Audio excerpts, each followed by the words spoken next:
राधे राधे दोस्तों। आज की कहानी है पंडित और भूत की, जो कि बहुत ही इंटरेस्टिंग होने वाली है। एक बार की बात है, एक पंडित था। उसकी पत्नी बहुत ही झगड़ालू थी। वह हर समय पंडित से लड़ती झगड़ती रहती थी। पंडित बहुत दुखी हो गया।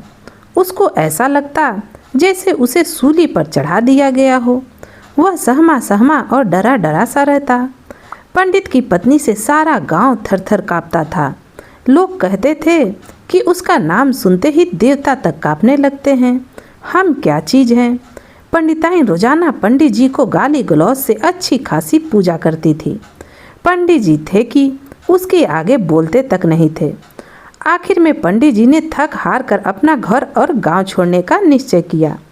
वह घर से निकलकर एक सुनसान भयानक जंगल में आ गए और एक बरगद के नीचे बैठकर आराम करने लगे। इतने में उसे गहरी नींद आ गई। उस बरगद के पेड़ पर एक भूत रहता था, जो आने जाने वालों को डराता था और कभी कभी आने जाने वालों के साथ मस्करी करके उनका मजाक भी उड़ाता था। पंडित को वहाँ सोए हुए देखकर उसके मन में एक शरारत आई। वह धीरे से पेड़ से नीचे उतरा और पंडित के सिर पर हल्की सी चोट मारी। पंडित घबराकर उठ खड़ा हुआ और वो डर के मारे काँप रहा था। डर से उसके मुंह से अचानक अपनी पत्नी का नाम त्रिशूला निकला। त्रिशूला का नाम सुनते ही भूत डर के मारे काँपने लगा। वह सामने आकर पंडित के चरणों में गिर पड़ा और कहने लगा, पंडित जी, मुझे त्रिशूला से बचाओ। मैं आपका गुलाम बनकर रहूँगा। जो भी कहोगे वही करूँगा। पंडित जी ने उस भूत से पूछा, अरे भाई, तुम त्रिशूला से इतना क्यों डरते हो? भूत बोला, पंडित जी पूछो मत। इससे पहले मैं एक पंडितों की बस्ती में रहता था। उस गांव में पंडितों की एक लड़की थी जिसका नाम त्रिशूला था। वह भी वहां रहती थी। उससे सारा गांव थर-थर कांपता था। वह बहुत ही झगड़ालू स्वभाव की थी। एक बार की बात है, तालाब के किनारे एक बार मेरी उससे मुलाकात हो गई। मैंने उसका हाथ पकड़ने का प्रयास किया तो वह तालाब के किनारे कपड़े धो रही थी। वह कपड़े धोने वाले डंडे से मुझे पीटने लगी और उसने पीट पीट कर मुझे अधमरा कर दिया। मैं वहाँ से भागकर दूसरे गांव में आ गया। उसकी भी शादी हो गई, परंतु यह क्या, वह भी शादी करके उसी गांव में आ गई थी। एक बार फिर मैं गलती से उसके घर चला गया।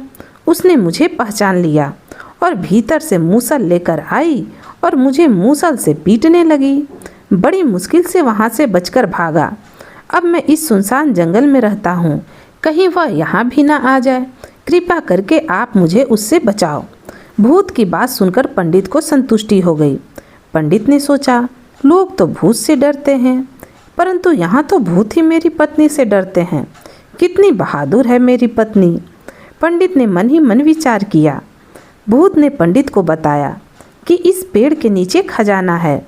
आप यह खजाना ले जाओ, लेकिन त्रिशूला को मेरा पता मत बताना। पंडित ने धन निकाला, गठरी बांधकर सिर पर रखी और घर लौट आए। यह देखकर पंडिताइन बड़ी खुश हो गई, क्योंकि पंडित जी ढेर सारा खजाना लेकर आए थे।